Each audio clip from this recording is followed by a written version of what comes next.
Vă salut, dragi prieteni, și bine ne-am regăsit la un nou videoclip.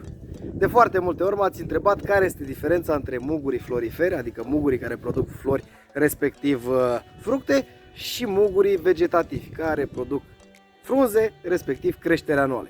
Și tocmai de aceea, în acest videoclip, doresc să vă prezint care este diferența între ei și cum fructifică fiecare pom în parte, astfel încât atunci când faceți tăieri sau atunci când altoiți, să știți care sunt mugurii floriferi și care sunt mugurii vegetativi la fiecare specie în parte. Așa că haideți să vedem despre ce este vorba.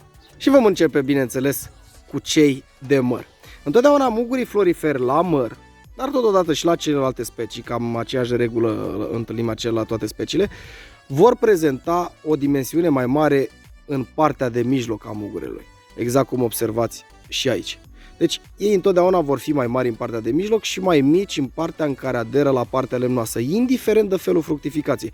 Spre exemplu, la măr, cum sunt acești pinteni, cum sunt țăpușele, mlădițele și așa mai departe. Spre deosebire de mugurii floriferi, mugurii vegetativi vor fi întotdeauna de o dimensiune mult mai mică, exact cum se observă aici în această zonă. Iar partea cea mai mare a mugurilor floriferi va fi în zona în care aderă la suprafața ramurii. Deci mugurele vegetativ, așa cum este aici, va fi ascuțit în partea de vârf și cea mai mare parte, cea mai mare dimensiune a lui va fi în zona în care el aderă la partea lemnoasă, iar mugurele florifer va avea cea mai mare dimensiune în partea de mijloc, iar cea mai mică dimensiune și cel mai subțire va fi în partea în care aderă la partea lemnoasă. La fel și la prun. Exact cum observați aici, într-adevăr, mugurii floriferi, la fel ca și în cazul mărului, au cea mai mare suprafață undeva la jumatea mugurelui, iar cea mai mică dimensiune o veți întâlni în locul în care acesta aderă la suprafața lemnoasă. Ceea ce este special la prun este că întotdeauna mugurii floriferi vor fi însoțiți de muguri vegetativi. În general, ei cresc în buchetare de câte 3 muguri și 3 muguri floriferi și un mugure vegetativ. Uneori întâlnim și 3 muguri vegetativi cu unul florifer. Spre exemplu, după cum observați, aici avem 3 muguri floriferi, cei puțin mai deschis la culoare, iar cel de mijloc este mugurul vegetativ. Pentru că așa fructifică prunul. Prunul fructifică în general pe ramurile de 1, 2 și 3 ani și fructifică în general în buchete, pe pinteni, pe țepi sau pe țăpușe. Așa, în acest caz, ia să vedem, uitați, de exemplu aici întâlnim muguri vegetativi, 3, și un mugure florifer, exact cum am spus în primul caz. Și după cum vedeți la prun, aici avem un mugure florifer și mugurii vegetativi, care dezvoltă creșterile anuale. Mugurii floriferi își păstrează dimensiunea, exact cum v-am spus, bombați la mijloc, mici la partea de aderență, iar cei vegetativi, după cum îi vedeți, sunt ascuțiți în vârf, iar cea mai mare parte o au unde aderă la suprafața acestei ramuri. Iar aici se observă cel mai bine, avem 1, 2, 3, 4 muguri vegetativi, îi vedeți cei de jos, și un mugure florifer aici însoțit de un mugure vegetativ. Deci, la prun ne-am înțeles, mugurii vegetativi sunt foarte ascuțiți în vârf și întotdeauna mai mari la bază, în zona în care aderă pur și simplu la pom. Și în cazul cireșului întâlnim aceeași situație, mugurii floriferi bombați, mai mari în partea de mijloc și mai mici în partea în care aderă la suprafața ramurii, iar cei vegetativi, de asemenea, mai ascuțiți în vârf și totodată cea mai mare parte a lor, cea mai mare zonă, va fi unde aderă la suprafața lemnului.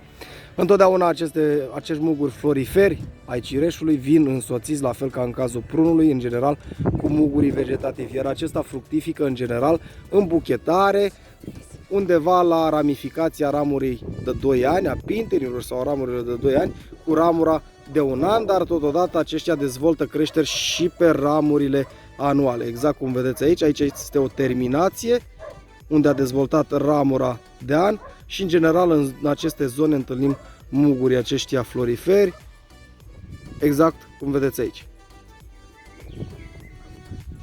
Să luăm un caz concret unde se observă foarte bine. Acesta este mugure florifer pe care îl vedeți dumneavoastră aici, în schimb ceilalți sunt muguri vegetativi. Și acesta de aici din podul palmei mele ați putea spune că este mugure florifer, dar nu este, el este un mugure vegetativ pentru că cea mai mare parte o are în locul în care aderă la suprafața lemnului și el este foarte ascuțit în vârf, pe când mugurul florifer este puțin bombat la mijloc și nu are o formă atât de ascuțită ca cel vegetativ. În cazul piersicului vom întâlni aceeași situație din punct de vedere al dimensiunii, exact cum vedeți și aici, mugurii floriferi sunt mai bombați în partea de mijloc și au o parte de aderență mai mică, pe când mugurii vegetativi sunt foarte ascuțiți în vârful lor și partea cea mai mare o au unde aderă la ramură. Aceștia îi veți găsi dispuși alternând între ramuri cu creștere anuale și creșteri de 2 ani, dar cele mai abundențe producții se vor face pe creșterile anuale, tocmai de aceea caisul și piersicul sunt pomii care suportă până la 50-60% tăieri de fructificare din coronament și veți găsi dispuși pe aceste creșteri, în special anuale, alternând între mugurii floriferi și mugurii vegetativi. În ceea ce privește gutuiul, mugurii floriferi vor fi întâlniți întotdeauna în părțile terminale ale acestor țăpușe, iar întotdeauna mugurii floriferi vor veni însoțiți de muguri vegetativi, exact cum se observă și aici. Și cum se observă și aici. Vedeți? Deci gutuiul așa fructifică, întotdeauna în vârful acestor țăpușe. Mugure florifer, mugure vegetativ. Dar având în vedere că la gutui nu se fac prea multe tăieri, cu siguranță nu veți avea probleme. Așa că, dragilor, acum știți și care sunt mugurii floriferi și care sunt mugurii vegetativi la principalele specii pentru a vă fi de folos atunci când altoiți sau când faceți tăierile de fructificare și de formare a coroanei. În altoieri, întotdeauna altoii nu vor prezenta muguri floriferi, ci veți folosi doar creșterile anuale cu prezența mugurilor vegetativi, iar în tăierile de formare și de fructificare v-am prezentat celelalte videoclipuri din care știți să vă ghidați foarte bine. Până la următorul material, eu vă doresc tot binele din lume și să ne revedem cu bine la următorul videoclip.